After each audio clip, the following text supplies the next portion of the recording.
Well, Russia is trying to achieve, I think, more of a psychological win than anything else because they're not striking military targets. I think that's clear to all of us.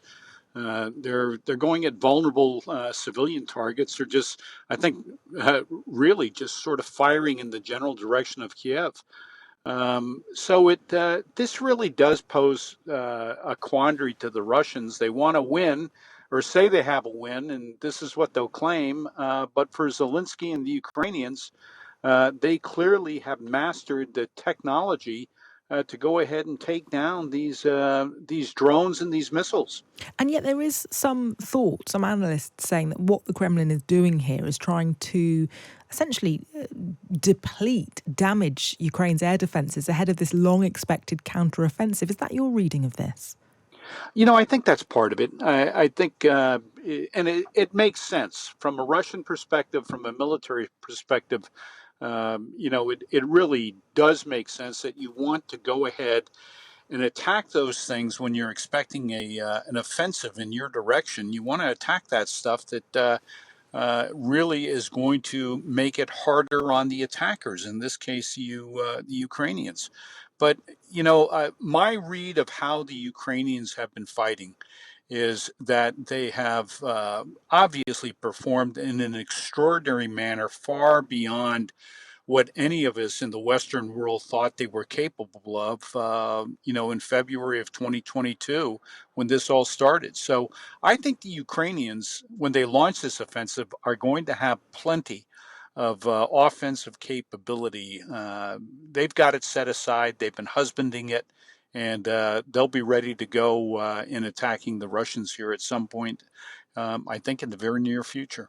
How much can we also read into the fact that these latest attacks have happened quite unusually during the day and seemingly targeting, as you've said, civilian areas, city centres?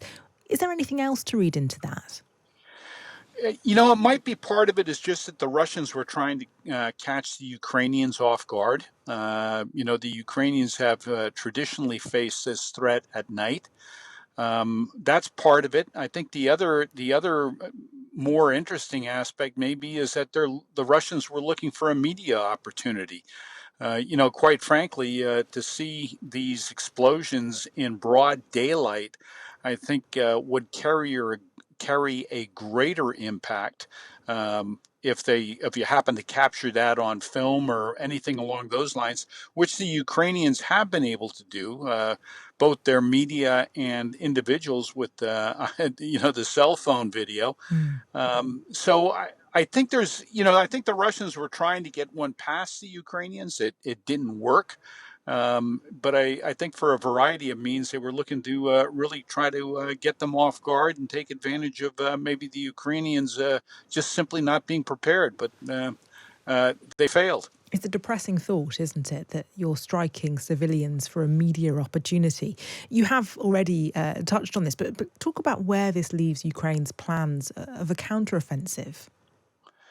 I don't think it impacts us at all. I think the general that was quoted, their senior intelligence officer, saying that the Russians are going to pay for this shortly. I think he means that, and I think the payback will be with this counteroffensive that will take place.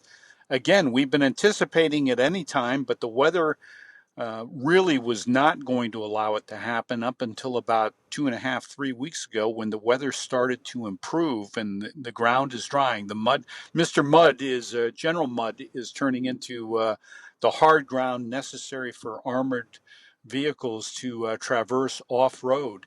So with each passing day, I think it's going to become, the conditions will be better and better and better. And if not now, very shortly, I think the Ukrainians will be launching that offensive. Let's just talk about that Russian media opportunity, the propaganda machine from the Kremlin. We're hearing tonight that Russia has put the US Senator Lindsey Graham on a wanted list for comments he made during a meeting with the Ukrainian president. How seriously should we take Russia's threats of arrests of a senior office holder?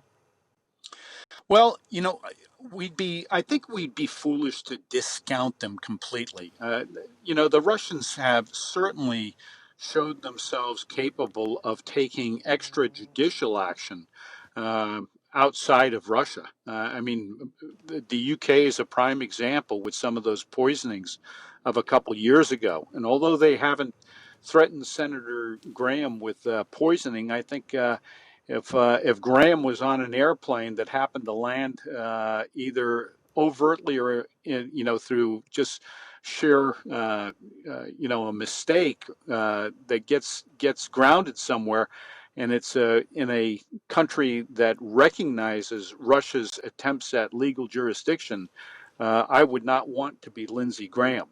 So I think we have to respect that. I think he has to be careful in his international travels. Of course, they're going to get nowhere in the United States with any attempts they have there to try to arrest him. But uh, Graham is kind of blowing it off. I think you've probably seen the reporting on that. He looks at it as a matter of pride, as have some other American senior officials that have been subject to these declarations from the Russians. Yeah, I mean, he's talked about wearing this warrant as a badge of honor and said that, I quote, "Here's my offer to my Russian friends who want to arrest and try me for calling out the Putin regime as being war criminals." He says, "I will submit to jurisdiction of the International Criminal Court if you do." Slightly tongue-in-cheek, I'd imagine there.